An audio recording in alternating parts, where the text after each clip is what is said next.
In your book, in your latest book, Storytelling with you specifically organize the book into three sections: plan, Yes. then create, then deliver.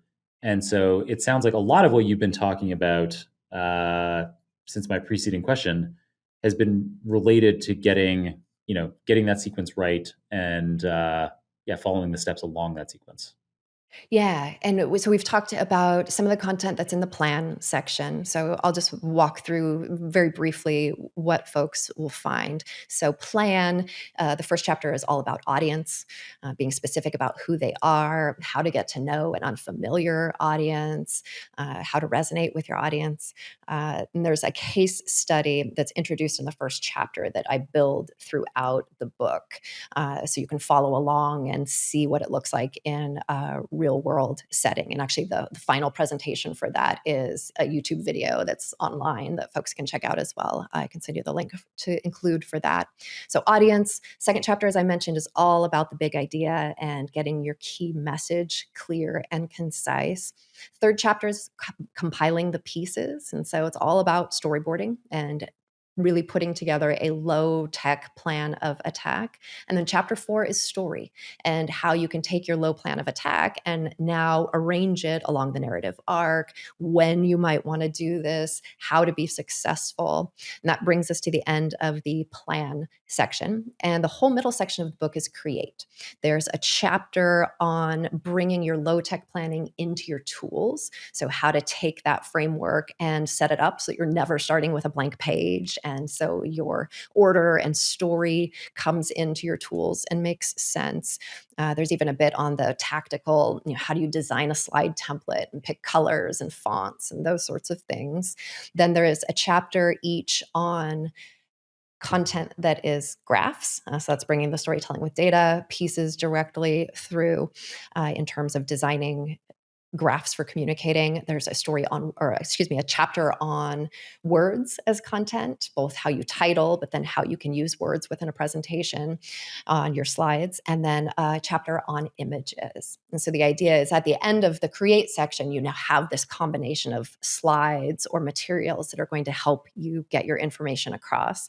And then the final section is deliver. And this is all focused on you and what you can do to become comfortable and confident and articulate and be the best representation of the message that you want to get across.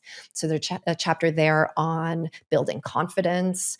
There's another on rehearsing and practicing aloud that goes into recording yourself and some of these tricks that we've talked about. The penultimate chapter is all about introducing yourself and the art of the introduction, which is actually a really fun place for people to start, particularly if you don't have an upcoming presentation or communication need. And it's a nice place to be able to test out a lot of the strategies when it comes to storyboarding and forming a story on a topic you know really well yourself. And you think about how often do people really think about and spend time crafting their introduction and how they talk about themselves. And it doesn't have to be a formal introduction, but even the one-liner that you give when you're at a networking event, or how you convey yourself in your work sphere versus in other spheres of your life. And so it's a really neat exercise to be able to work through to get a glimpse of content that comes up elsewhere in the book. It becomes almost like a mini case study. And then the final chapter is what to do directly before, during, and after that important presentation. And so a lot of this is as if you're standing from stage or giving a keynote. You can be, but there are tips and tricks that are going to be very useful in any time you need to communicate basically anything. It can be the weekly steering committee where you need to get people to pay attention and have a specific discussion. I'll stop there. Nice. Awkward one. Another good pause. All right. And so that gives us a very nice general overview of the book. I haven't read it yet, and I am absolutely dying to. I mean, this is presentations, whether they are trying to get buy-in internally in my company on something, or whether it is a keynote, like you say, at some data science conference. I need these skills. There's so much here for me to be learning. And this idea, like the framework that you provide around getting all the disparate things that I want to cover in a presentation or that I think are important, getting those down to like one big idea that I can convey in a single sentence, Yep. building a story around that big idea that supports it, pulling in the right data. I too often I often get started right at the create stage. So I don't Yep. really do the planning stage. Like maybe I have some rough idea in my head, but oftentimes it's just kind of like, what have I done before that I can build on? So Yep. like what slides have I done before that are kind of relevant to this audience? And I kind of just start there. It's where a lot of people start. And it feels, I think a lot of people start there because it feels productive. It feels productive to put something on a Exactly. slide and then to have Mhm. another slide, another slide, another slide. But taking just a little bit of time up front, and it doesn't have to be long, right? Half an hour of devoted thought time of thinking about your audience, crafting your message, maybe storyboarding a bit, thinking about how you're arranging things. And the end of that half an hour, getting feedback, hopefully, as well, if that's important, you have a plan of attack. And it helps ensure that the time you're spending on your materials is appropriately directed, right? We've all had this situation where we've made a slide or made an entire deck only to give it to someone or have the presentation and realize, oh, that actually wasn't what was needed at all, right? I misread it or I didn't think about it or I assumed this was going to be the direction we wanted to go and it wasn't. And some planning time up front can save a lot of time. Another big thing that I always mess up in addition to not planning before I start the slides is that I include way too much every single time. I never give a presentation that isn't a sprint to the end. Once I'm like, okay, there are 10 slides left in 3 minutes. Let's go. I always do that. And so in chapter 3, you specifically emphasize the importance of intentional discard when planning Yes. content. And so it sounds like that in the planning stage is going to be helpful for me getting out of the trap of trying to include everything. All of this is important. They must get all of it, no matter how quickly I speak.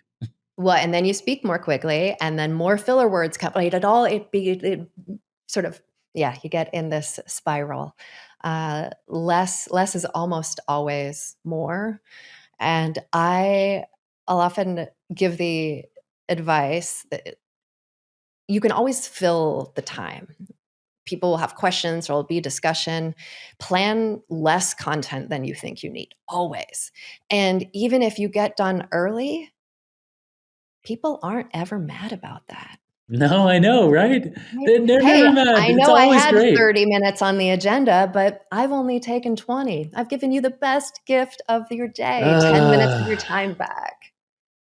so yeah, a little bit of planning up front, and you could end up spending way less time on the presentation overall Yeah, because maybe I bet a lot of my talks should be literally half of the slides that I make. or no Maybe a slides. third. Maybe it just be Yeah, you talking. or Well, and yeah. with presentations in particular, you never want your slides to be competing with you or it feeling like Right. this race that you have to get to the end, right? The attention should be on Yes. you. Your slides Mm, are just your helpful visual assistant mhm. when needed.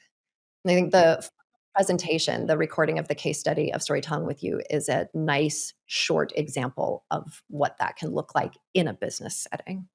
Nice. Yeah, we'll be sure to include that in the show notes. And something that you mentioned there that is my something that I do actually, I think, get right. I'm sure there's always room for tons of improvement, but something that I'm pretty good about and that I implore to people that I'm giving presentation tips on is people so frequently, you talked about competing with your slides. I thought what you were going to say was this thing that you see constantly, 90% or more of presentations. It's like the norm. It's like what people think they're supposed to be doing is having tons of words on a Mhm. screen in that are like sentences, and then people don't even the presenter, like you can't both be reading the sentences on the screen and listening to the No. presenter. It's It's an impossible. invitation to not pay It's an attention. Yes. invitation to not pay attention. And yet it is what almost everyone does. Don't do that. Don't do it. That's like I'm like one step on the many steps of the journey that you've been on. And well, yeah, at least, yeah. I there's so much That's a fun I'm place though, because then, yeah, there's so many things to try, and it's not about doing it all at once, right? Each time pick one thing to focus on and rock it, and then you just kinda keep adding to that over time.